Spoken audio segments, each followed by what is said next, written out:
मुझे सच बताओ, तुम्हें क्या हुआ है? आज उन दो लोगों ने तुम्हारा पीछा क्यों किया? विवान ने पूछा। आयुषी अचानक शर्मिंदा हो गई। उसे समझ नहीं आया कि क्या कहे और वह बहुत देर तक बिना कुछ कहे झिझकती रही। वाह, यह नहीं बता सकती कि आप गुप्ता परिवार की सबसे बड़ी बेटी हैं, है ना? लेकिन विवान ने कहा, मुझे अनुमान लगाने दो, क्या तुम पर उस व्यक्ति का पैसा बकाया है? इसलिए वो व्यक्ति तुम्हारा पीछा कर रहा है? जब आयुषी ने अचानक विवान को ये कहते सुना तो वह हंसना चाहती थी, लेकिन उसने खुद को रोक लिया। अगर यह खबर कि गुप्ता परिवार की बेटी पर दूसरों का पैसा बकाया है मुंबई शहर में फैल गई तो लोग उसकी हंसी उड़ाएंगे। आयुषी ने अपनी हंसी रोकी और दयनीय तरीके से कहा, तुमने ये समझ लिया? तुम वाकई बहुत होशियार हो। विवान हंस पड़ा। क्या तुम मुझे बेवकूफ़ समझते हो? तुम्हारे पास एक पैसा भी नहीं है और वे दो आदमी तुम्हारा पीछा कर रहे हैं। अगर तुम पर उनका पैसा बकाया नहीं होता तो तुम इतनी तेजी से क्यों भागते? क्या तुम्हें लगता है कि मेरा अनुमान सही है? विवान ने कहा।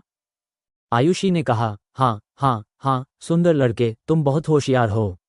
तुम इतने होशियार हो कि मैं, आयुषी गुप्ता, तुम्हारी बहुत प्रशंसा करती हूँ। विवान जोर से हंस पड़ा। मेरे पीछे आओ, मेरी जेब में 1000 रुपये से ज्यादा हैं। लड़की, तुम मेरे साथ भूखी नहीं मरोगी, विवान ने पूरे आत्मविश्वास से कहा। अतः एक गरीब हारे हुए व्यक्ति ने एक अन्य गरीब सुंदर लड़की को लिया और वे दोनों एक साधारण आवासीय क्षेत्र की ओर चल पड़े। आयुषी के पैर पूरे रास्ते चलने से दुखने लगे। चलते हुए वो बुदबुदाती हुई बोली, सुंदर आदमी, चलो टैक्सी लेते हैं। देखो, मैं अब और नहीं चल सकती।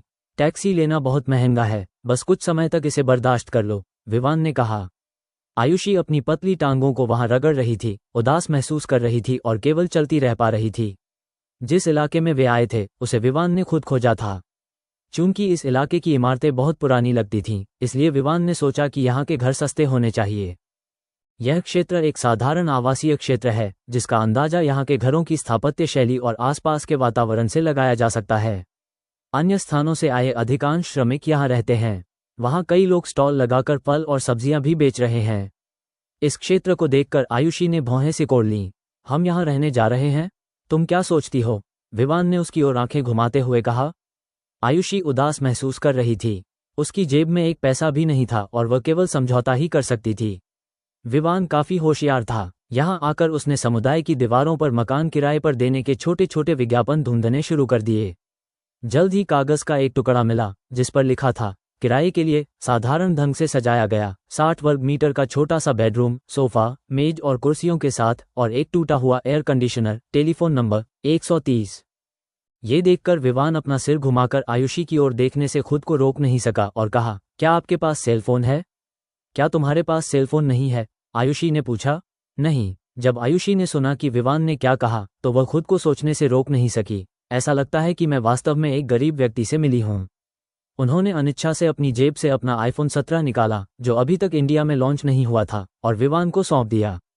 विवान एक पल के लिए दंग रह गया जब उसने इस शानदार आईफोन 17 को छुआ जो अभी तक इंडिया में लॉन्च नहीं हुआ है। उसके दिमाग में ये बात थी कि हिंगना में सुपरमार्केट चलाने वाले मेहरा के पास जो फ्लिप कवर नोकिया फ़ोन हैं वे सबसे बेहतरीन हैं और वीडियो भी रिकॉर्ड कर सकते हैं। लेकिन जब उसने आयुषी द्वारा उसे दिया गया आईफोन 17 छुआ तो वह पहले तो दंग रह गया और मन ही मन सोचने लगा कि क्या इतना अच्छा दिखने वाला फ़ोन भी हो सकता है। तो इस आदमी ने कुछ ऐसा कहा कि आयुषी को लगभग खून की उल्टी आ गई। क्या यह वही प्रसिद्ध नकल फ़ोन है? आयुषी ने जब विवान की बात सुनी तो उसे लगभग खून की उल्टी आ गई। आप पहले व्यक्ति हैं जिन्होंने कहा कि मेरा फ़ोन नकली है। मैं वास्तव में आपकी प्रशंसा करती हूँ। आयुषी ने विवान की ओर आंखें घुमाईं। विवान ने हंसते हुए अपने फ़ोन को छुआ और उसे काफ़ी देर तक दबाया, लेकिन कोई प्रतिक्रिया नहीं हुई। वो खुद को कोसने से नहीं रोक सका। ये कैसा नकली फ़ोन है? मैं इसका कवर क्यों नहीं खोल सकता? जहाँ तक आयुषी की बात है, वो विवान के सामने पूरी तरह से अवाक थी। यह मुझे दे दो, यह मुझे दे दो, मैं तुम्हें हरा दूंगा। आयुषी ने अपना फ़ोन पकड़ा और टच स्क्रीन पर विज्ञापन पेपर पर फ़ोन नंबर को कुशलता से दबाया। फिर उसने इसे विवान को सौंप दिया। ठीक है, तुम उससे बात कर सकते हो। बस इतना ही? विवान ने आश्चर्य से कहा। भाई, मैं आपसे विनती करती हूँ, बात करना बंद करो और जल्दी से फ़ोन करो। आयुषी ने फ़ोन विवान को थमा दिया। विवान ने फ़ोन को छुआ, लंबे समय से उदास महसूस कर रहा था, और फ़ोन से कहा, हेलो। दूसरी तरफ से एक बूढ़ी औरत की आवाज़ आई, अरे, तुम क्या कर रहे हो? मैं एक घर किराए पर लेता हूँ। ओह, यहाँ एक घर किराए पर लेने आया हो? क्या तुमने विज्ञापन पर पता देखा? खुद ही आ जाओ। वैसे मुझे तुम्हें पहले ही बता देना है कि तुम्हें इस घर के लिए नकद भुगतान करना होगा। ओह, मैं समझा, अच्छी बात है। इतना कहकर उसने फ़ोन रख दिया। विवान अपने हाथ में आईफोन को छू रहा था और अभी भी सोच रहा था कि यह नकली फ़ोन इस्तेमाल करने में इतना अच्छा क्यों है, तभी आयुषी ने उसे छीन लिया। तुम कंजूस आदमी हो, मुझे देखने दो, तुम्हारा फ़ोन नकली है, विवान ने आयुषी को घूरते हुए कहा। आयुषी इतनी क्रोधित थी कि उसके फेफड़े लगभग फट गए। अब तुम मर सकते हो। बहस करते हुए वे दोनों छोटे से विज्ञापन पत्र पर लिखे पते की ओर बढ़ गए। इसमें लिखा है 3 यूनिट वाला अपार्टमेंट 502। मुझे तीसरी इकाई 502 ढूंढने में काफी समय लगा। 5वीं मंजिल। आयुषी अचानक उदास हो गई। इस 6 मंजिला इमारत को देखते हुए और यह जानते हुए कि उन्हें ऊपर चढ़ना होगा, वो उदास महसूस करने लगी। विवान ने उसकी उपेक्षा की और अपना फटा हुआ बैग लेकर धीरे धीरे 5वीं मंजिल की ओर चल दिया। आयुषी, जो पीछे थी, ने विवान को ऊपर की ओर जाते देखा, असहाय होकर आह भरी और उसके पीछे चली गई। बहुत मुश्किलों के बाद आखिरकार वे 5वीं मंजिल पर पहुंच गए। आयुषी थकी हुई सी दीवार के सहारे झुकी हुई हाँफ रही थी और विवान को देख रही थी। विवान ने पहले ही दरवाजा खटखटाया था और थोड़ी देर बाद उसने लोहे का दरवाजा खुला देखा। एक 40 वर्षीय महिला बाहर आई और उसने अपने सामने खड़े विवान और आयुषी पर नजर डाली। तुम लोग घर किराए पर लेते हो? हाँ, विवान ने उत्तर दिया। घर 6ठी मंजिल पर है, बस ऊपर। चलो, मैं तुम्हें इसे दिखाने ले चलती हूँ। 40 साल की महिला ने विवान और आयुषी को ऊपर ले जाते हुए कहा। क्या कोई और फ्लोर है? आयुषी पूरी तरह उदास थी। उसके सामने विवान पहले ही महिला का पीछा करते हुए ऊपर चला गया था। दरवाजा खोलते ही 40 वर्षीय महिला ने एक साधारण ढंग से सजाए गए घर की ओर इशारा करते हुए कहा, घर को देखिए। इसका किराया 1000 रुपये प्रति माह है। 1000? इतना महंगा? विवान झिझकने से खुद को नहीं रोक सका। 40 वर्षीय महिला ने तुरंत पलटकर कहा, 1000 अभी भी महंगा है? ये पहले से ही मुंबई का सबसे सस्ता घर है। जब विवान ने महिला को ये कहते सुना तो उसने घर की तरफ देखा। घर में एक टूटी हुई मेज और एक बिस्तर के अलावा और कुछ नहीं था। इसके अलावा, चूंकि लंबे समय से वहां कोई नहीं रहता था, इसलिए घर धूल की एक परत से ढका हुआ था। जब वो अंदर गया तो उसे अपनी नाक पकड़नी पड़ी। क्या आप यहाँ रहने जा रहे हैं या नहीं? सच कहूं तो मेरा घर पहले से ही मुंबई में सबसे सस्ता है। अगर आपको मेरी बात पर यकीन नहीं है तो आप दूसरा घर ढूंढ सकते हैं, 40 साल की महिला ने अधीरता से कहा। विवान को अचानक परेशानी महसूस हुई। मैंने सोचा कि मुझे इसे किराए पर ले लेना चाहिए। जल्दी ही अंधेरा हो जाएगा और अगर मैं ऐसा नहीं करता तो मुझे वाकई सड़कों पर सोना पड़ेगा। तो विवान सहमत हो गया। फिर उसने अपनी जेब से 1000 रुपये निकाले और 40 वर्ष की महिला को दे दिए। महिला ने पैसे लेने के बाद कान से कान तक मुस्कुराते हुए विवान से कहा, ये कमरा वास्तव में काफी अच्छा है। आप लोग इसे साफ कर दें। युवा जोड़े के लिए इसमें रहना बहुत आरामदायक होगा। युवा युगल। आयुषी, जो उसके पीछे थी, जब उसने महिला को ये कहते सुना तो वह लगभग बेहोश हो गई। है न? हाँ, वे साथ रहते हैं, इसलिए वे अभी भी एक युवा जोड़ा है। लेकिन तुम सही कह रहे हो, आजकल युवा लोग पहले से ही साथ रहना पसंद करते हैं, महिला ने कमरे से बाहर जाते हुए कहा। इससे आयुषी को बहुत शर्मिंदगी महसूस हुई। विवान ने इस बारे में ज्यादा नहीं सोचा। अंदर आने के बाद उसने अपना बैग टेबल पर रखा और सफाई करने लगा। आयुषी अंदर आए और भौहें सिकोड़ते हुए बेडरूम की ओर देखा। क्या ये जगह रहने के लिए उपयुक्त है? विवान ने तुरंत उसकी ओर आंखें घुमाईं। बेटी, तुम्हारे पास एक पैसा भी नहीं है। रहने के लिए एक जगह होना ही काफी है। तुम इतनी नाजुक क्यों हो? आयुषी ने विवान की ओर क्रूरता से इशारा किया, लेकिन उसने सब कुछ सह लिया। ऐसा करना उसके लिए संभव नहीं था क्योंकि विवान सच बोल रहा था। उसकी जेब में वाकई एक पैसा भी नहीं था। अब तुम यहाँ सफाई कर लो, मैं एक फोन करने जा रही हूँ, आयुषी ने कहा और जल्दी से बाहर भाग गई। विवान को सफाई के लिए कमरे में अकेला छोड़ दिया गया। ये जगह आखिरकार विवान का मुंबई आने के बाद पहला निवास है। हालांकि यह काफी सरल है, लेकिन यह विवान के लिए पहले से ही काफी अच्छा है, जो बचपन से ही अनाथ है। यह अफसोस की बात है कि इस घर की कीमत 1000 रुपये प्रति माह है। उसके पास शुरू में ज्यादा पैसे नहीं थे और अब उसके पास बहुत कम पैसे बचे हैं। ऐसा लगता है कि उसे जल्दी से कोई नौकरी ढूंढनी होगी, अन्यथा वो इस बड़े शहर में भूख से नहीं मर सकता। आयुषी भागकर 4थी मंजिल की सीढ़ियों पर छिप गई और फोन किया। हेलो, मेरी छोटी बच्ची, आयुषी ने फोन पर कहा। आयुषी, हे भगवान, तुमने आखिरकार मुझे फोन कर ही लिया। दूसरी तरफ से एक बहुत ही सेक्सी लड़की की आवाज आई जो हैरानी से कह रही थी। क्या हुआ लड़की, क्या तुम्हें मेरी याद आती है? आयुषी ने मुस्कुराते हुए कहा। हे भगवान, छोटी बच्ची, आज तुम कहाँ थी? तुम्हारे पिताजी मेरे पास आए और मुझसे पूछा कि क्या तुम यहाँ मेरे साथ थी? आयुषी अपने पिता के बारे में सुनकर थोड़ी दुखी हुई। उसकी चिंता मत करो, उसे चिंता करने दो, रूही के नाम की लड़की ने फोन पर कहा। आयुषी, क्या यह अभी भी उस प्लेबॉय के साथ आपकी सगाई की वजह से है? हाँ, हे भगवान, रूही, अब 21वीं सदी है। मैं वाकई अपने पिता को बर्दाश्त नहीं कर सकती। बाल विवाह, यह अफसोस की बात है कि वह ऐसा सोच भी सकता है।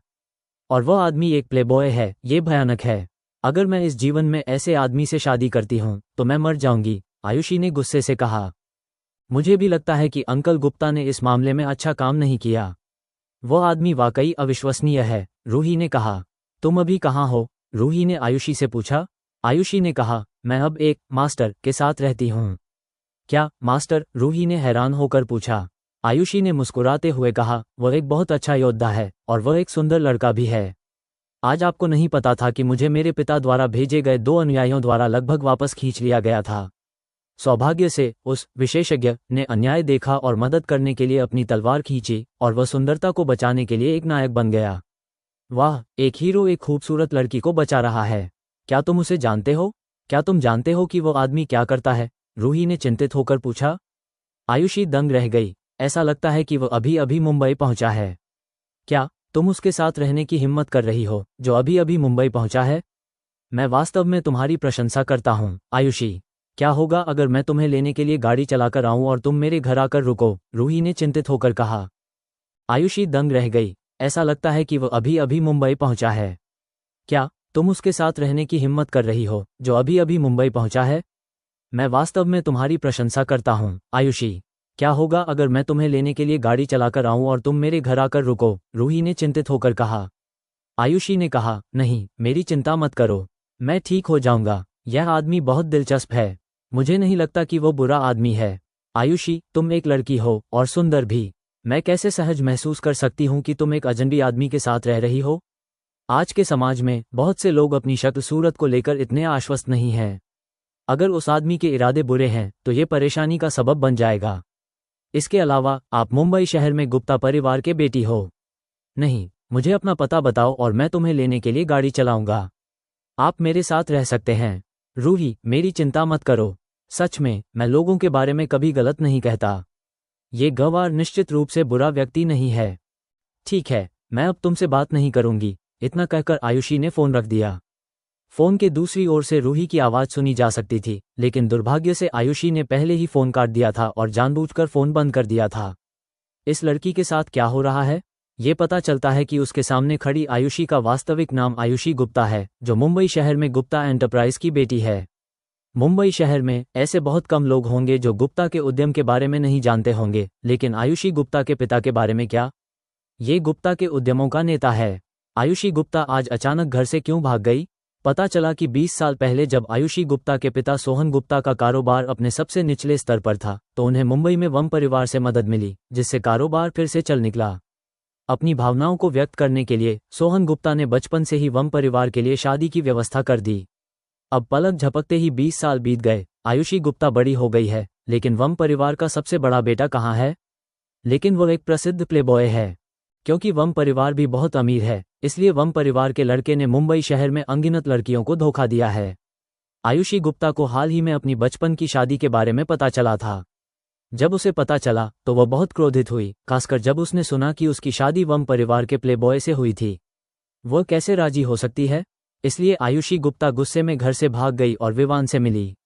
जब आयुषी छठी मंजिल पर लौटी तो विवान ने कमरे की सफाई लगभग पूरी कर ली थी। कम से कम फर्श तो साफ था। साफ सुथरे छोटे से कमरे को देखकर आयुषी ने प्रशंसा करते हुए कहा, वाह, कितना अच्छा आदमी है। विवान आगे बढ़ा और लड़की को घूर कर देखा, फिर चुपचाप एक तरफ बैठ गया, अपनी जेब से सिगरेट निकाली, उसे जलाया और एक गहरी सांस ली। आज रात तुम क्या करने जा रही हो? विवान ने अचानक आयुषी को देखा और पूछा। क्या मतलब है तुम्हारा? आयुषी दंग रह गई। विवान ने सिगरेट पकड़े हुए हाथ से छोटे बेडरूम की ओर इशारा करते हुए कहा, वहां केवल एक ही बिस्तर है। आयुषी एक पल के लिए स्तब्ध रह गई, फिर बोली, तुम एक आदमी हो, बेशक तुम्हें मेरी बात मान लेनी चाहिए। आप ऐसा कैसे कह सकते हैं? विवान ने मुंह से धुआं छोड़ते हुए कहा, सुंदर आदमी, तुम मुझ जैसी कमजोर औरत को सोफे पर सोने नहीं दे सकते, है ना? रात में बहुत ठंड होती है। आयुषी ने दया का नाटक किया। इसके अलावा वह एक छोटी राजकुमारी की तरह लग रही थी और उसके चेहरी होठों के साथ वह और भी अधिक मनमोहक लग रही थी। सच कहूं तो रास्ते में विवान इस लड़की से इतना नाराज था कि उसने इस छोटी सी सुंदरता को ध्यान से नहीं देखा।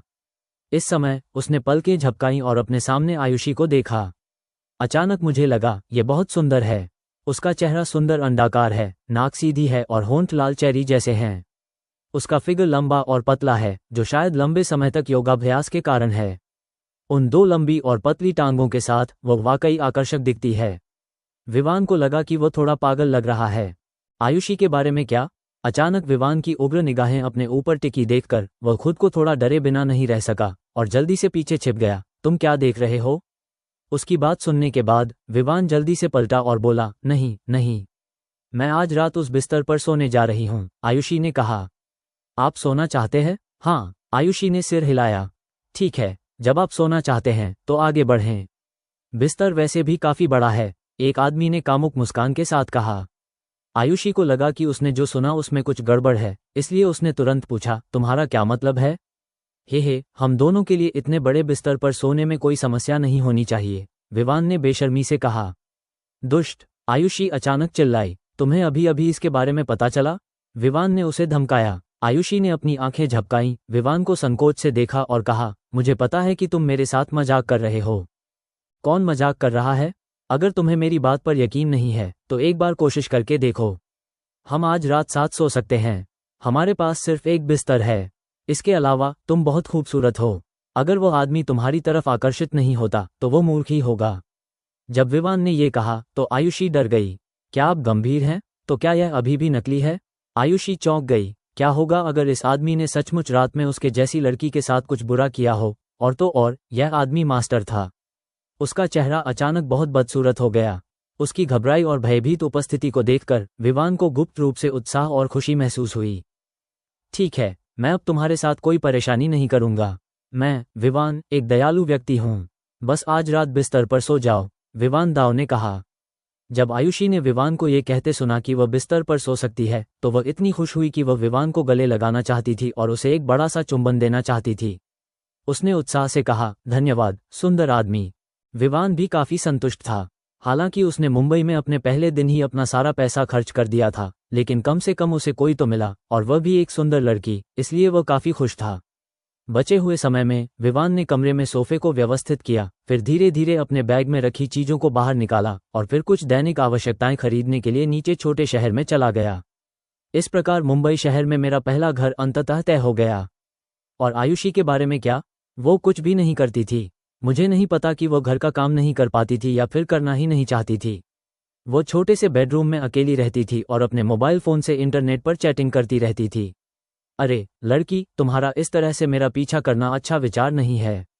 मैं भी एक गरीब आदमी हूं और मेरी जेब में ज्यादा पैसे नहीं हैं। मैं तुम्हें पहले ही बता रहा हूं, अगर तुम मुझे अपना समर्थन देने की योजना बना रही हो तो मैं इसे बर्दाश्त नहीं कर सकता। इसके अलावा मेरे पास पहले से ही एक पत्नी है। विवान को खुशी हुई जब उसने अपनी हत्यारी पत्नी के बारे में सोचा जिसने अभी तक उससे शादी नहीं की थी। आयुषी गुप्ता को अचानक दिलचस्पी हुई जब उसने विवान को ये कहते सुना। उसने अपनी नम आंखें झपकाईं और विवान की ओर देखा और कहा, क्या तुम्हारी कोई पत्नी है? यही बात है, विवान ने गर्व से कहा। सचमुच? क्या यह नकली है? आयुषी थोड़ा असमंजस में थी। विवान ने कहा, क्या मैं आपसे झूठ बोल रहा हूं? मैं आपको बता दूं, मेरी पत्नी कोई साधारण व्यक्ति नहीं है। वह हत्यारा शब्द लगभग उसके मुंह से निकल गया। आपकी पत्नी कौन है? आयुषी ने कुछ असमंजस में कहा। महिलाएं हमेशा ईर्ष्यालु होती हैं। भले ही वो व्यक्ति उनसे बिल्कुल भी संबंधित न हो, लेकिन जब तक वो उनसे बेहतर है तब तक वो ईर्ष्यालु रहेंगी। विवान मुस्कुराया और कहा, मेरी पत्नी बहुत सुंदर है। मैं गारंटी देता हूं कि वह हमारे छोटे से काउंटी की सबसे खूबसूरत महिला है। मुंबई जैसे बड़े शहर में भी मेरी पत्नी जितनी सुंदर महिलाएं नहीं हैं। जब आयुषी ने विवान को अपनी पत्नी की सुंदरता की प्रशंसा करते हुए सुना तो वह क्रोधित होने से खुद को रोक नहीं सकी। इस समय उसने अपनी दोनों पतली भुजाएं कमर पर रखी, बादाम के आकार की आंखों से घूरते हुए गुस्से से कहा, कोई भी तुम्हारी बात पर विश्वास नहीं करेगा। तुम्हारे जैसा गरीब और अज्ञानी गंवार जो सोचता है कि आईफोन 17 एक नकली फोन है, वह इतनी खूबसूरत महिला से कैसे शादी कर सकता है? जब विवान ने आयुषी को ये कहते सुना तो वह तुरंत क्रोधित हो गया। लड़की, क्या तुम मुझे नीची नज़र से देखती हो? तो क्या हुआ अगर मैं तुम्हें नीची नज़र से देखूं? मैं तो बस सच कह रही हूं, आयुषी ने कहा। विवान अचानक क्रोधित हो गया। विवान, जो बचपन से ही अकेले रह रहा है, उसे सबसे ज्यादा नफरत इस बात से है कि दूसरे लोग उसे नीची नज़र से देखते हैं। उसने गुस्से से कहा, तुम अभी भी मेरे बारे में बात कर रहे हो? तुम्हारे पास अभी एक पैसा भी नहीं है और फिर भी तुम मुझे कंगाल कहने की हिम्मत रखते हो? तुम मुझे गंवार कहते हो? तुम तो ये भी नहीं जानते कि गंवार कौन होता है। क्या तुम्हें लगता है कि मेरे पास सचमुच कोई पैसा नहीं है? आयुषी इतनी क्रोधित थी कि विवान ने जो कहा उससे वो लगभग उछल पड़ी। काश मैं घर जा सकता और विवान को मारने के लिए पैसे ला सकता। तुम्हारे पास पैसे हैं? इसे निकालो और मुझे दिखाओ। अगर तुम इसे आज निकालोगे तो मैं, विवान, तुम पर विश्वास करूंगा। इससे आयुषी उदास हो गई। वो वास्तव में अपने पिता को फोन करना चाहती थी, फिर बैंक जाकर पैसे की बोरी निकालकर इस बदमाश को पीट पीट कर मार डालना चाहती थी। दुर्भाग्य से आयुषी इस महत्वपूर्ण क्षण में एक पैसा भी नहीं निकाल सकी। वो गुस्से में थी और उसे लगा कि उसके साथ अन्याय हुआ है, लेकिन वह इसे जोर से नहीं कह सकती थी। ये भावना वास्तव में उसे पागल कर देने वाली थी। आहा! आयुषी चिल्लाने से खुद को रोक नहीं सकी और लगभग गिर पड़ी। एक आदमी ने हंसते हुए कहा, अगर आपके पास पैसा नहीं है तो कोई बात नहीं। गरीब होना शर्मनाक नहीं है। कौन ये कहने की हिम्मत करता है कि गरीब होना शर्मनाक है? क्या आपको ऐसा नहीं लगता? आयुषी इतनी क्रोधित थी कि उसने उसे अनदेखा कर दिया और दूर चली गई। क्या हुआ? क्या तुम नाराज हो? विवान ने आयुषी को देखा और कहा। आयुषी ने अपना सुंदर चेहरा घुमाया और विवान को घूरते हुए कहा, मैं तुम्हारे जैसे किसी व्यक्ति पर गुस्सा नहीं करना चाहती। बस गुस्सा मत करो। किताब में लिखा है कि अगर कोई महिला गुस्सा करेगी तो उसके चेहरे पर झुर्रियां आ जाएंगी और उसकी उम्र भी जल्दी बढ़ेगी। आपकी उम्र तेजी से बढ़ रही है। मुंबई शहर सबसे समृद्ध वाणिज्यिक केंद्र में स्थित है, जहां एक उच्च स्तरीय विला क्षेत्र है। कहा जाता है कि यहां विला की कीमत 50,000 से 60,000 रुपये प्रति वर्ग मीटर तक हो सकती है। इसका क्या मतलब है? अमीर आदमी। यहाँ एक विला है जिसमें थोड़ी पश्चिमी वास्तुकला शैली है, लेकिन कुछ यूरोपीय तत्व भी हैं। पूरा घर लोहे की बाड़ से घिरा हुआ है। दरवाजे पर सूट और पेन पहने दो सुरक्षा गार्ड सीधे और मजबूती से खड़े हैं। यूरोप से आयातित लाल टोटो टाइल्स को देखकर, जो मेरे सामने की इमारत पर बिना किसी दोष के जड़े हुए हैं, उन्हें भयानक और वीभत्स कहा जा सकता है। इसके अलावा वहां केवल पारदर्शी कांच है। दो विशाल शेर अपनी आंखें चौड़ी करके भव्य दरवाजे पर बैठे हैं। पूरा दरवाजा सोफिया सोगल ग्लास से बना है। ऐसा कहा जाता है कि सोगल ग्लास बुलेट प्रूफ ग्लास से बेहतर है। मैं नहीं जानता कि यह सच है या नहीं। संक्षेप में, दो शब्द, विलासिता। प्रांगण के अंदर बगीचे से गुजरते हुए आप हॉल देख सकते हैं। बीच में एक बहुत बड़ा क्रिस्टल झूमर लटका हुआ था। काले सूट पहने दो आदमी हॉल में सिर झुकाए खड़े थे, जैसे कोई बच्चा गलती कर बैठा हो और उसे डांटा जा रहा हो। उनके सामने खड़े आदमी का क्या हुआ? वो 40 वर्ष के हैं। उनका चेहरा चौकोर है, उनकी भौहें मोटी हैं और उनकी आंखें गहरी और चमकीली हैं, जिससे लोगों को बिना गुस्सा किए भी विस्मय का एहसास होता है, खास तौर पर उनकी दृढ़ता और दबंग आभा से। शायद वे लोग जो कई सालों से व्यापार जगत में काम कर रहे हैं, वे इसे महसूस कर सकते हैं। वह ग्रे रंग का यक्सुइट ब्रांड का सूट और बायन गोल्ड टाई पहने हुए था। वह सुंदर और आकर्षक लग रहा था। वो चुपचाप बैठा हुआ था। उसके पीछे चश्मा पहने एक आदमी खड़ा था, जो सौम्य और सुसंस्कृत दिख रहा था। उसके हाथ सफेद थे और चेहरा पीला था। पहली नज़र में जो लोग उसे नहीं जानते वे सोच सकते हैं कि वह एक विद्वान है, लेकिन उसकी असली पहचान कौन जानता है? पतली भौहों के नीचे कांच के लेंसों के पीछे छिपी हुई एक जोड़ी ठंडी आंखें हैं, जैसे जंगल में कोई जंगली जानवर, भेड़िया। ऐसा व्यक्ति जो स्थिर अवस्था में अदृश्य हो और चलते समय हवा की तरह तेज हो, संभवतः इसी प्रकार के व्यक्ति को संदर्भित करता है। तुम दोनों बेवकूफों, तुमने उस युवती को खो दिया और फिर भी तुम में मुझसे मिलने आने की हिम्मत है। बीच में बैठा 40 साल का आदमी अचानक उछल पड़ा और गुस्से से बोला। आवाज में प्रकट हुई भव्यता ने उसके सामने सिर झुकाए खड़े सूट पहने दो व्यक्तियों को अंदर तक भयभीत कर दिया। मिस्टर गुप्ता, हम जानते हैं कि हम गलत थे। कृपया हमें एक और मौका दीजिए। सूट पहने दो आदमी वहां फुसफुसाए। उन दो व्यक्तियों को ध्यान से देखने पर क्या वे वही सूट पहने हुए व्यक्ति नहीं हैं जो सड़क पर आयुषी और विवान का पीछा कर रहे थे? हाँ, ये सूट पहने हुए दो आदमी हैं। उनमें से एक के हाथ पर सफेद पट्टी बंधी थी और उसका हाथ विवान के पेट से निकली ऊर्जा से टूट गया था, इसलिए उसने अपना सिर नीचे कर लिया। दो बड़े आदमी मिलकर भी उस लड़की को नहीं पकड़ सकते? तुम जीविका के लिए क्या करते हो? मिस्टर गुप्ता नाम के उस आदमी ने कोसा। कौन है ये? क्या ये गुप्ता एंटरप्राइजेस के अध्यक्ष सोहन गुप्ता हो सकते हैं? क्या यह आयुषी गुप्ता के पिता हो सकते हैं? मिस्टर गुप्ता, ऐसा लगता है कि आज की घटना पूरी तरह से उनकी गलती नहीं है। चश्मा पहने आदमी जो सोहन गुप्ता के पीछे चुपचाप खड़ा था, धीरे से बोला। आवाज थोड़ी पतली थी, औरतों जैसी, लेकिन सुनने में बहुत अच्छी थी। सोहन गुप्ता ने कराहते हुए कहा, आपको क्या लगता है कि इसके लिए कौन जिम्मेदार है? सोहन गुप्ता के पीछे खड़े सुनहरे फ्रेम वाले चश्मे वाले व्यक्ति ने अपने हाथ से अपने चश्मे को थोड़ा ठीक किया और धीरे से कहा, मैंने सुना है कि वे आज युवती को लेने में सक्षम थे, लेकिन दुर्भाग्य से इस प्रक्रिया के दौरान उनकी मुलाकात एक अजनबी से हुई। कौन अजनबी? सोहन गुप्ता ने पूछा। चश्मा पहने हुए व्यक्ति ने पीछे मुड़कर नीचे देख रहे दो व्यक्तियों से कहा, आप दोनों को आज जो कुछ हुआ वो सब हमें बताना चाहिए। हाँ। तभी सूट पहने दो पुरुषों ने सिर झुकाकर धीरे से कहा, बॉस गुप्ता, हमें आज उस युवती को उठाना था, लेकिन जब हम उसे उठा रहे थे तो एक आदमी जिसे हम पहचान नहीं पाए थे अचानक बाहर कूद पड़ा और वह बहुत शक्तिशाली था। टूटे हाथ वाला आदमी फुसफुसाया। हाँ मिस्टर गुप्ता, उस समय सबसे बड़ी महिला ने कहा था कि वह आदमी उसका अंगरक्षक था और उसने ये भी कहा कि अगर हम में से किसी ने भी उसे वापस जाने देने की हिम्मत की तो उसका अंगरक्षक हमें पीट पीट कर मार डालेगा। इसलिए हमने लड़ाई शुरू कर दी, लेकिन दुर्भाग्य से मुझे उम्मीद नहीं थी कि जिस आदमी को युवती ने अंगरक्षक कहा था वो बहुत अजीब था। मैंने उसे मुक्का मारा और मुझे नहीं पता कि क्या हुआ, लेकिन एक अदृश्य अजीब शक्ति अचानक उसके शरीर से टकराई और मेरी बांह टूट गई। इसलिए सोहन गुप्ता का चेहरा अचानक बेहद बदसूरत हो गया जब उसने अपने अधीनस्थों को ये कहते सुना, अंगरक्षक, ये लड़की। आह! सोहन गुप्ता ने असहाय होकर आह भरी। बॉस गुप्ता, हम देख सकते हैं कि वह आदमी वास्तव में युवती का अंगरक्षक नहीं है, बल्कि एक पूर्ण अजनबी है और वह शायद युवती को जानता भी नहीं है, अधीनस्थ ने कहा। सोहन गुप्ता थोड़ा स्तब्ध था। तो आयुषी ने एक अजनबी को तुम दोनों को पीटने दिया, है ना? सोहन गुप्ता अचानक हंसा। दोनों व्यक्तियों ने अपना सिर नीचे कर लिया और चुपचाप सिर हिला दिया, जैसा कि मुझसे सोहन गुप्ता की बेटी से उम्मीद थी। अरे, लेकिन तुम दोनों वाकई बेवकूफ़ हो। भूल जाओ, मैं तुम्हें दोष नहीं देता, सोहन गुप्ता ने मुस्कुराते हुए कहा। धन्यवाद मिस्टर गुप्ता, सूट पहने दो व्यक्तियों ने जल्दी से कहा। सोहन गुप्ता, लेकिन ये लड़की अब कहाँ है? खैर, ऐसा लगता है कि यह कहावत कि लड़कियों को बड़ी होने पर नहीं रखना चाहिए बिल्कुल सच है।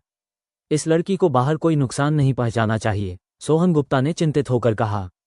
उसके पीछे खड़े चश्मे वाले आदमी ने आंखें मूंदकर धीरे से कहा, चिंता मत करो मिस्टर गुप्ता।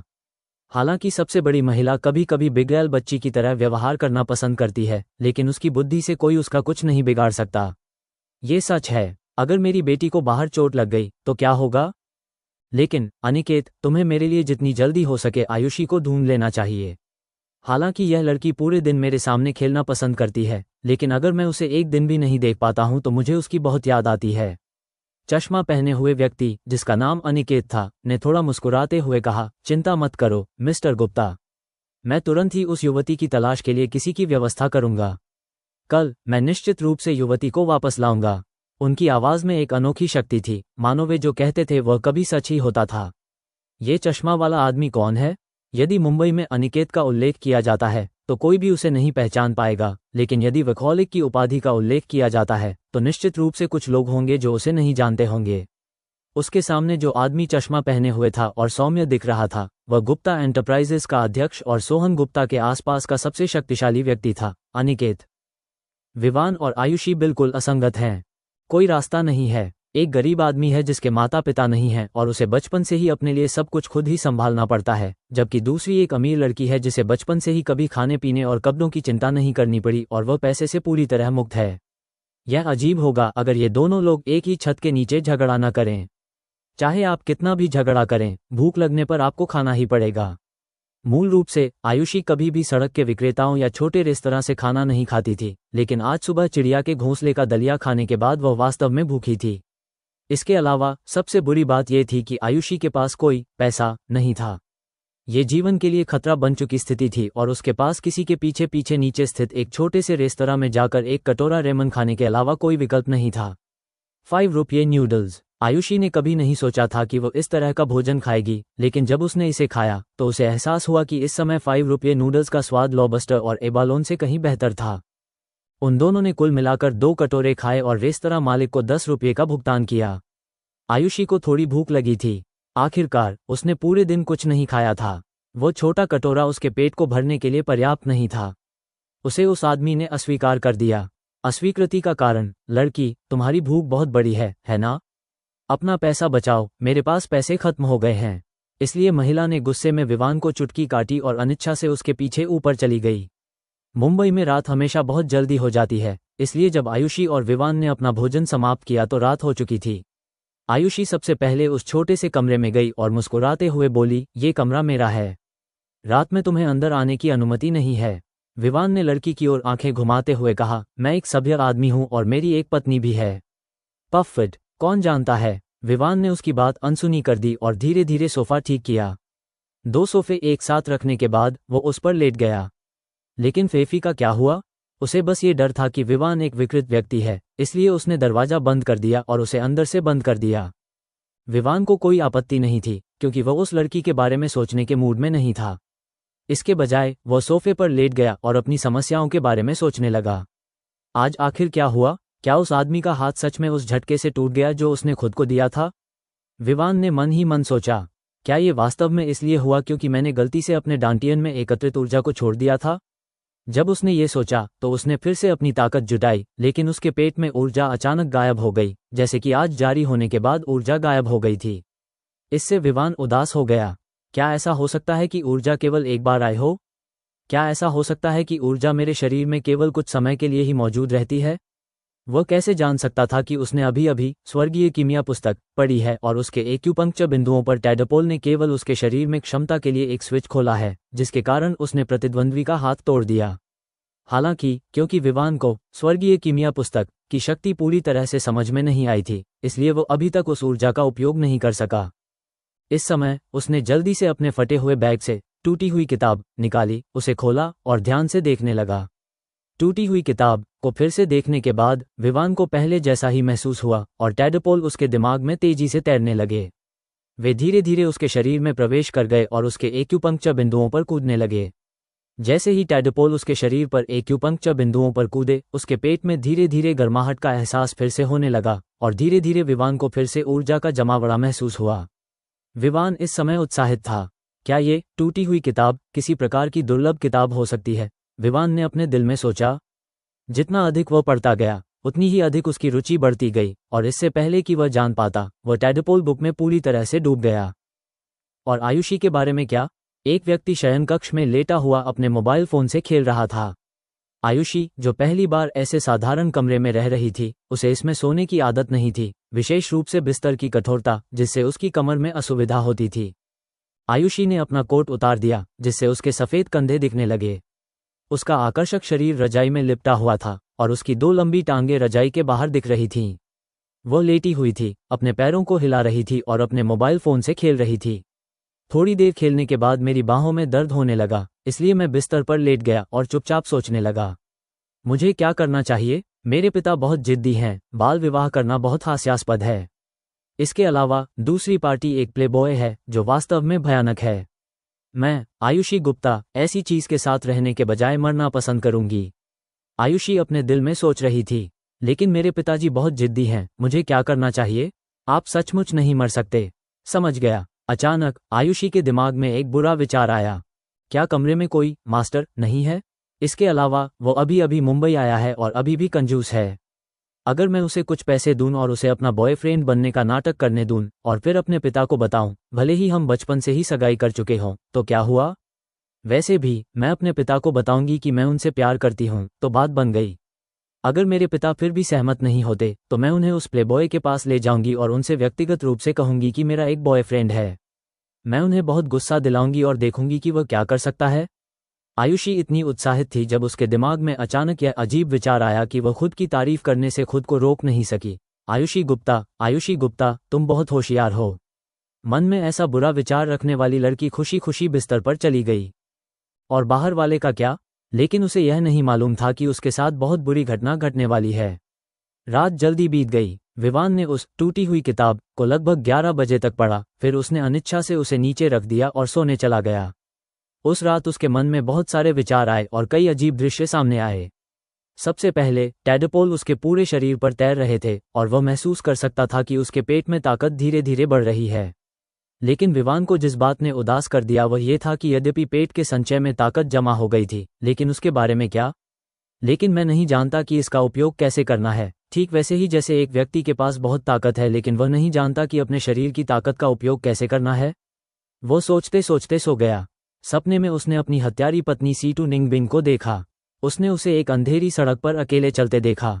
वह अकेली महिला अपने लंबे बालों को खोले हुए उदास होकर चल रही थी। कभी कभी वह पीछे मुड़कर उसे देखती, उसके चेहरे पर मुस्कान होती।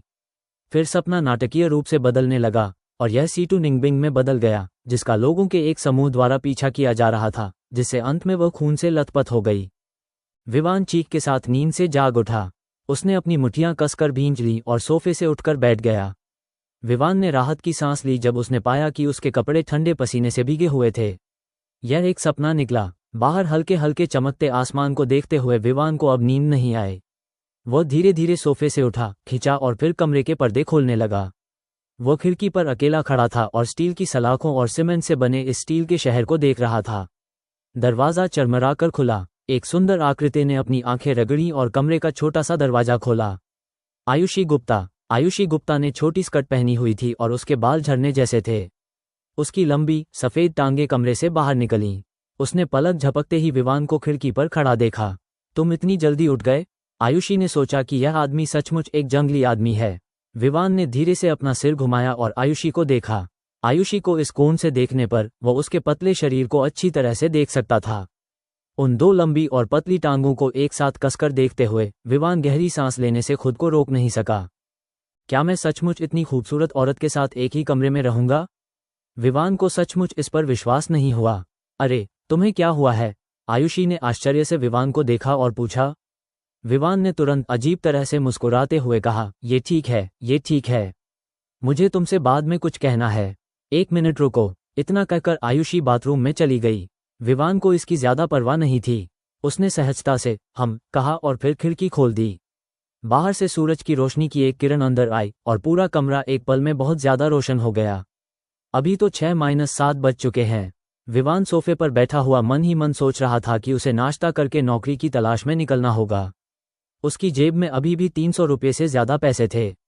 अगर उसे नौकरी नहीं मिली तो शायद वो इस महीने गुजारा नहीं कर पाएगा। विवान यहाँ नौकरी ढूंढने के बारे में सोच रहा था जब आयुषी बाथरूम से बाहर आए। आयुषी ने अपने नाजुक अंडाकार चेहरे के साथ विवान को मुस्कुराते हुए देखा। यह वैसा ही भाव था जैसा तब था जब बड़े बुरे भेड़िए ने नन्हे यांग को देखा था और विवान को हर जगह असहजता महसूस हुई। अरे, मैं तुमसे कुछ बात करना चाहता हूँ। आयुषी विवान के बगल में बैठ गई और बोली, अपनी चमकदार आंखों को शरद ऋतु के पानी की तरह झपकाते हुए और विवान को मोहक नज़र से देखते हुए। विवान के लिए यह एक बहुत बड़ी चुनौती है, जो अभी भी कुंवारी है।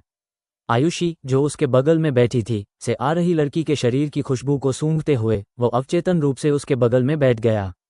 क्या तुम किस बात से डरते हो? मैं तुम्हें नहीं खाऊंगी, आयुषी ने उसके करीब आते हुए कहा। इससे विवान अचानक उदास हो गया। मैंने मन ही मन सोचा, एक वयस्क व्यक्ति होने के नाते मैं एक छोटी सी सुंदरता से कैसे डर सकता हूँ?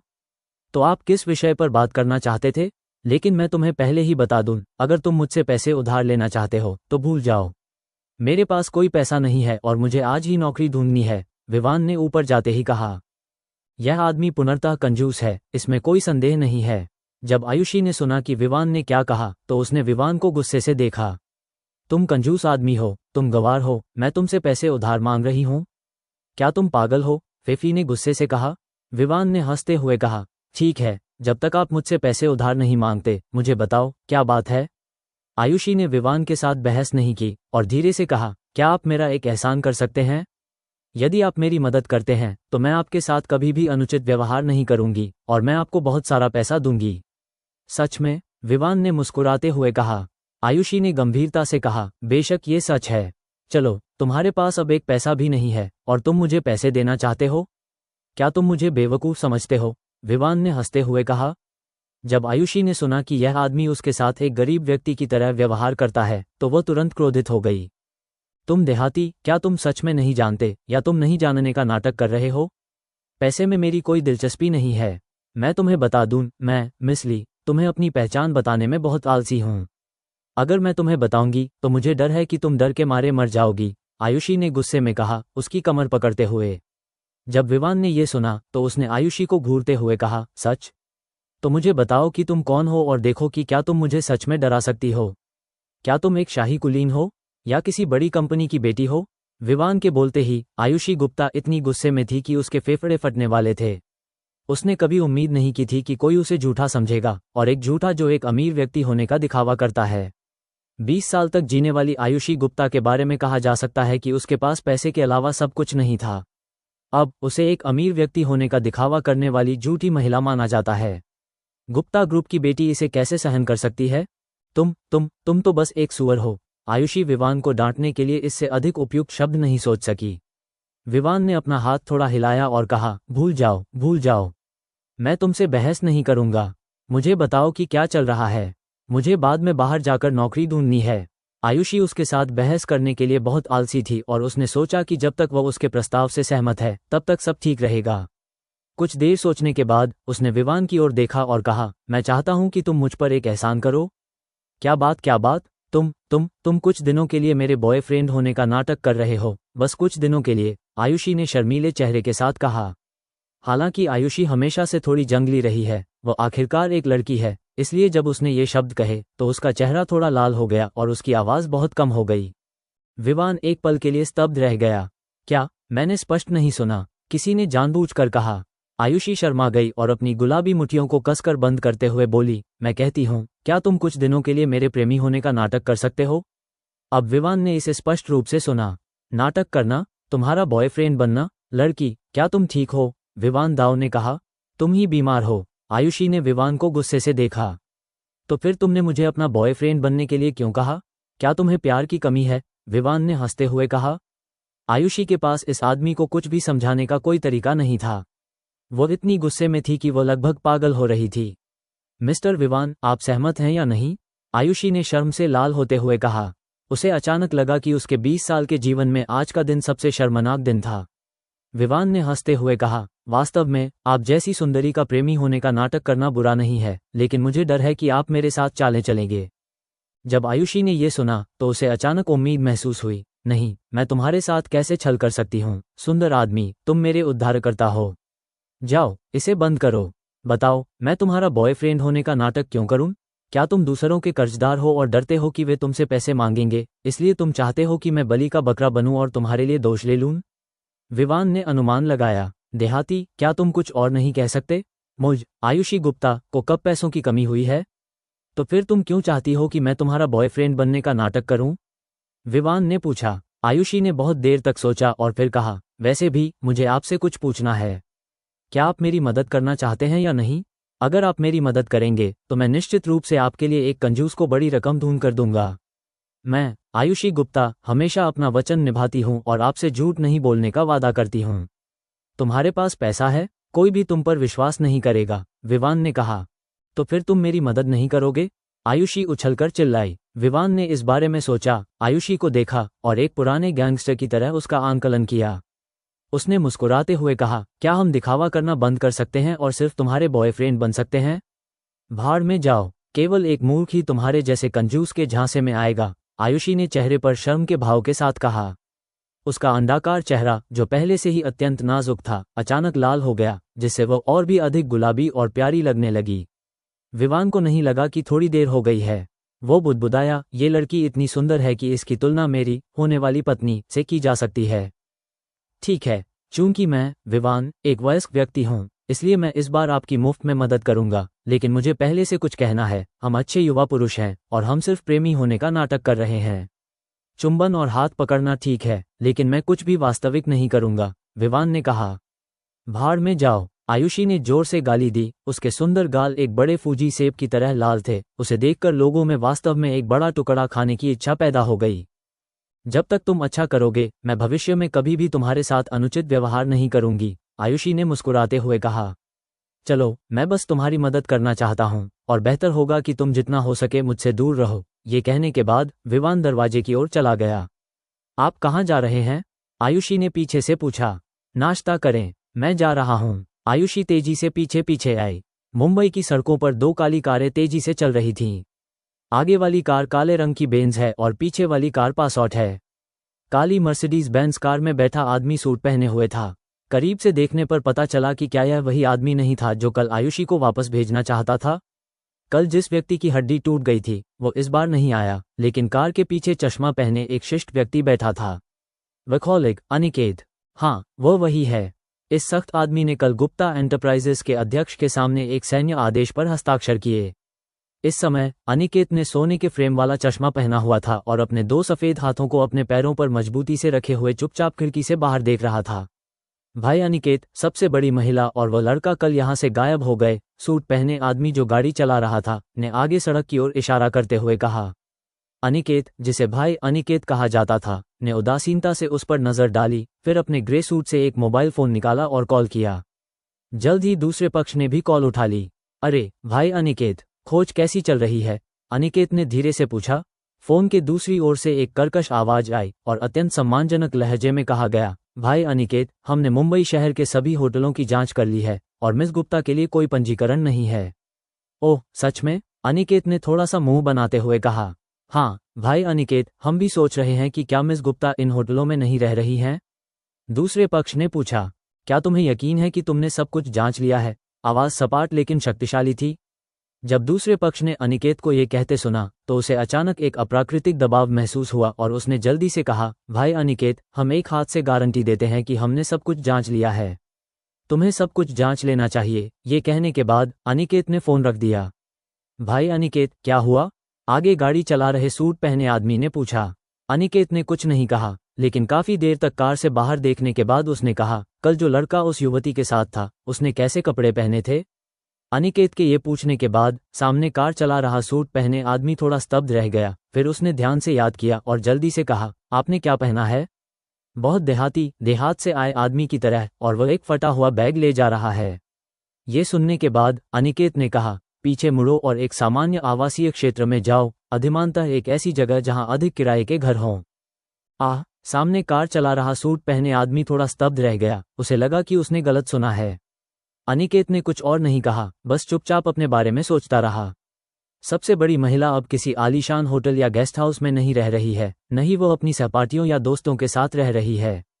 तो वो और कहाँ जा सकती है? वो कल वाले अजनबी के साथ ही होगी।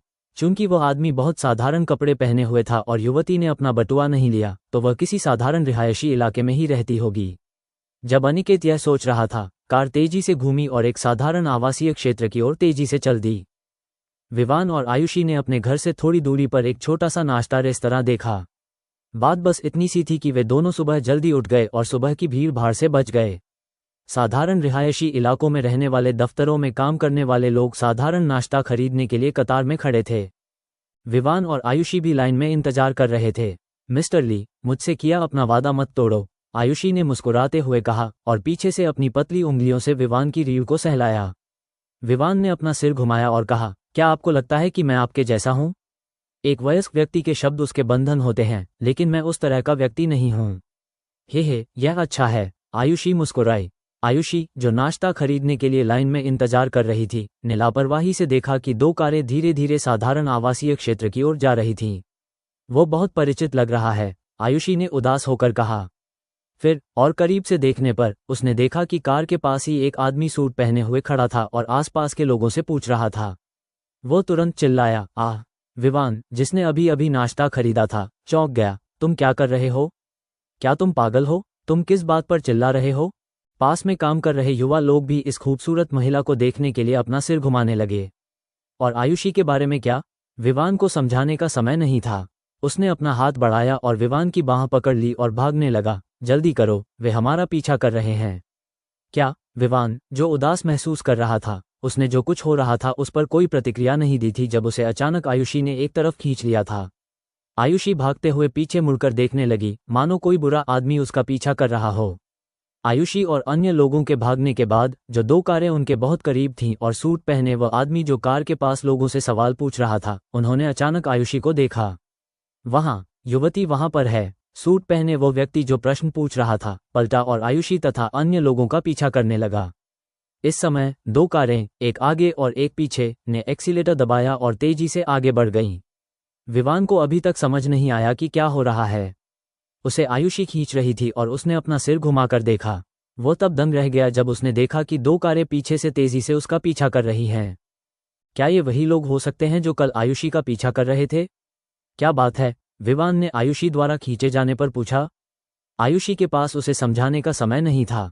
वो हौंफते हुए बोली, मत पूछो, बस भाग जाओ। लेकिन वे बच नहीं सकते। यही है ना? जिन दो लोगों को भागने का समय नहीं मिला था, वे अचानक एक गली के प्रवेश द्वार पर फंस गए। मर्सिडीज और एक अन्य पासौट ने भी गली के दोनों छोर को अवरुद्ध कर दिया।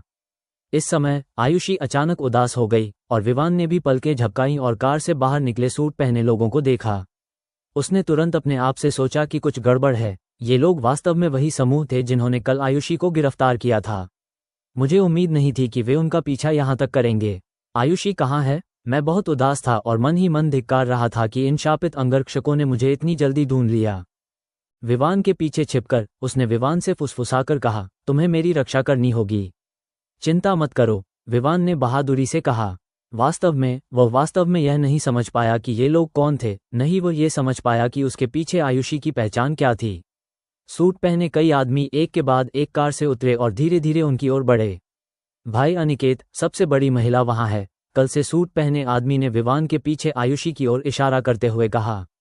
काम में व्यस्त रहने वाला शियाओ जोऊ कार से बाहर निकला और उसने दूर से आयुषी को देखा। आयुषी कहाँ है? बेशक उसने अनिकेत को देखा। जब उसने अनिकेत को देखा तो वह अपने दिल में चिल्लाई, वो यहाँ क्यों है? अरे, वह आदमी वही है जिसने कल हमारे भाई की हड्डी तोड़ी थी। सूट पहने आदमी ने गुस्से से विवान की ओर इशारा किया। अनिकेत ने विवान को देखा, कुछ नहीं कहा और यहाँ पर चला गया। मिस, अनिकेत धीरे से चला गया और आयुषी को सम्मानपूर्वक बुलाया। जब विवान ने अचानक इन लोगों को फिर से मिस आयुषी पुकारते हुए सुना तो वह कुछ हद तक स्तब्ध रह गया। मैं तुम्हें नहीं जानता, तुम किसे बुला रहे हो? आयुषी शर्माते हुए चेहरे के साथ विवान के पीछे छिप गई।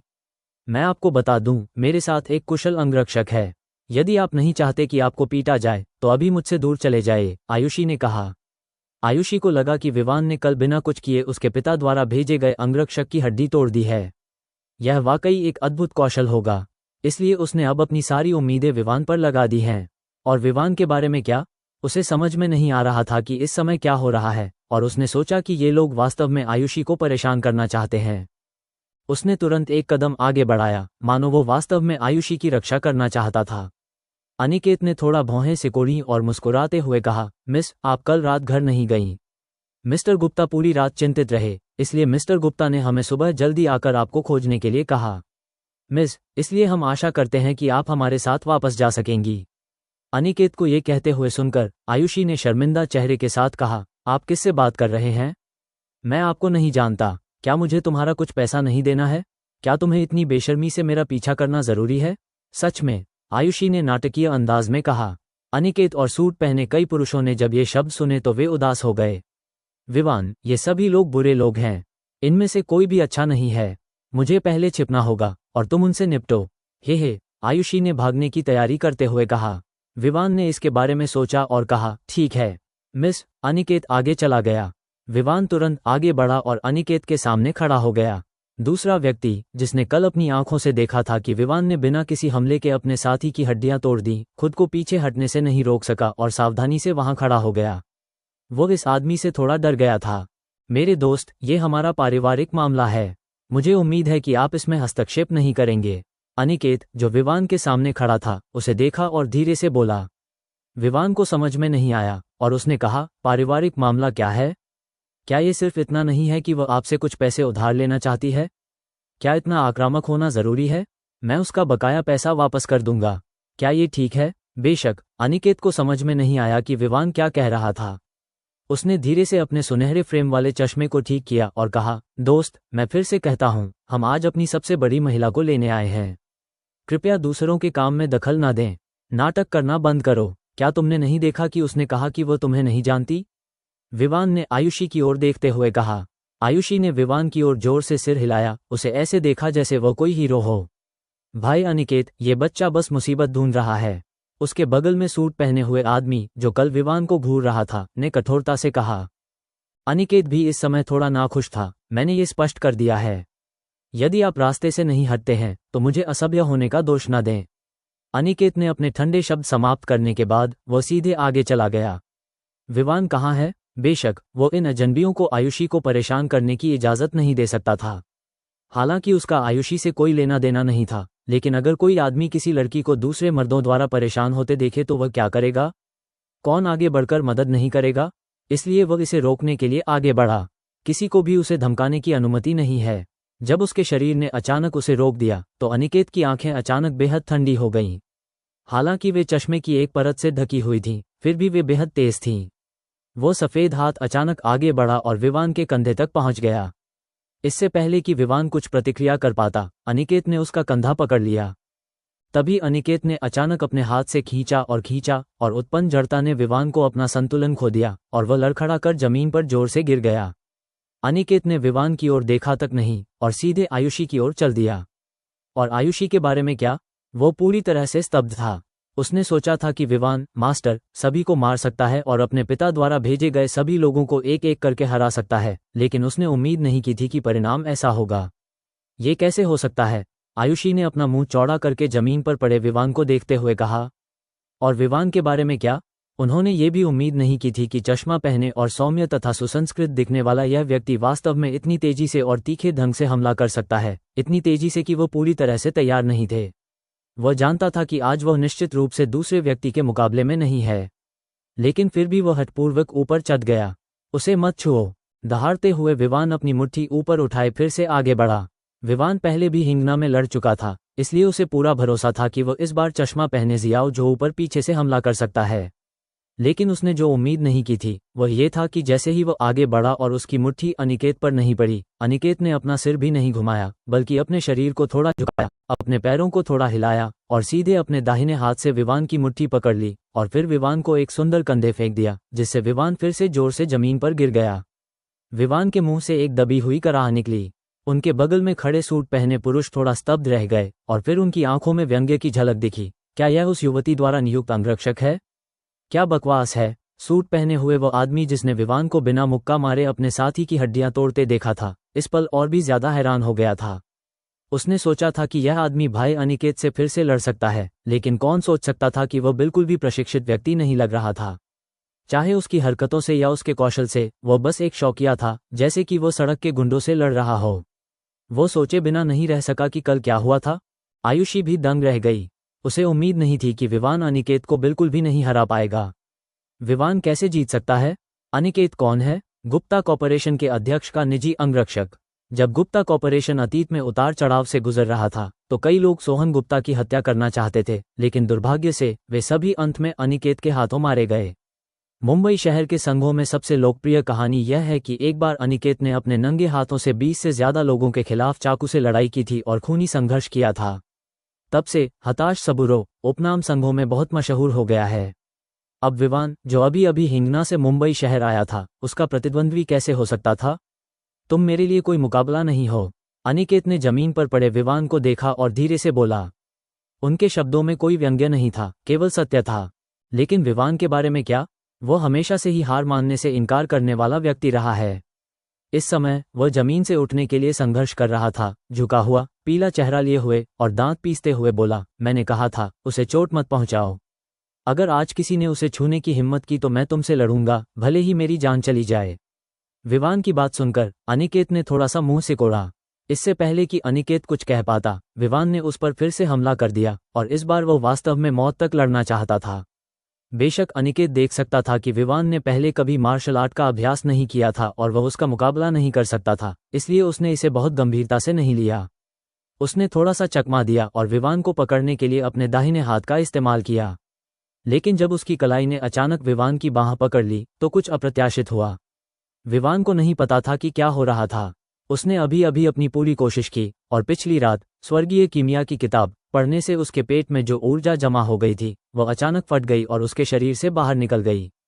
जब अनिकेत ने अचानक विवान की बाँह को इतनी जोर से पकड़ा तो उसकी बाँह हिंसक रूप से हिल गई और अनिकेत की कलाई में सुन्नपन सा महसूस हुआ।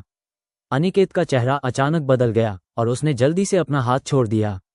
फिर उसका घुटना सहज रूप से ऊपर उठा और एक धमाके के साथ एक बहुत बड़ी ताकत ने विवान की छाती पर जोर से वार किया। तभी विवान का शरीर टूटी हुई डोर वाली पतंग की तरह पीछे की ओर उड़ गया और जोर से जमीन पर गिर पड़ा। उसके मुंह से खून की एक धार बह निकली। इस बार वह जमीन पर गिर पड़ा और गंभीर रूप से घायल हो गया। और अनिकेत भी वहीं खड़ा था, विवान को असमंजस में देख रहा था। अभी क्या हुआ था? अजीबोगरीब ताकत ने उसके हाथ को लगभग अपंग कर दिया था। अगर उसने समय रहते अपना हाथ वापस नहीं खींचा होता तो परिणाम अकल्पनीय होते। लेकिन ऐसा नहीं लग रहा था कि उसने कभी मार्शल आर्ट का अभ्यास किया हो, नहीं उसकी हरकतें और नहीं उसके हाव भाव किसी से मिलते जुलते थे। क्या हो रहा था? लड़ना बंद करो, लड़ना बंद करो। आयुषी के मुंह से गुस्से से भरी दहाड़ निकली। चिल्लाते हुए वह तेजी से विवान की ओर दौड़ी। विवान को व्यथित भाव से देखते हुए, आप कैसे हैं? क्या आप ठीक हैं? विवान के मुंह के कोने पर अभी भी खून था। उसने अपना एक हाथ जमीन पर दबाया, अपनी छाती में उमड़ते खून और ऊर्जा को रोकने की पूरी कोशिश की और धीरे से अपना सिर हिलाया। मैं तुम्हारी रक्षा नहीं कर सकता, उसने खुद से बड़ी मुश्किल से कहा। आयुषी फूट फूट कर रोने लगी। उसने विवान के लिए आंसू बहाए। मुझे खेद है, मुझे खेद है। यह मेरी गलती है। मुझे ये बात आपसे नहीं छिपानी चाहिए थी, आपसे झूठ नहीं बोलना चाहिए था। मैंने आपको दुख पहुंचाया। आयुषी अचानक फूट फूट कर रोने लगी। विवान के बारे में क्या? इस समय वह गंभीर चोटों के साथ जमीन पर पड़ा था।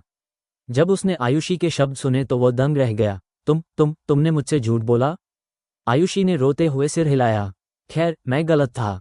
ये लोग मेरे पिता के आदमी हैं। वे मुझे खोजने के लिए ही यहाँ आए थे।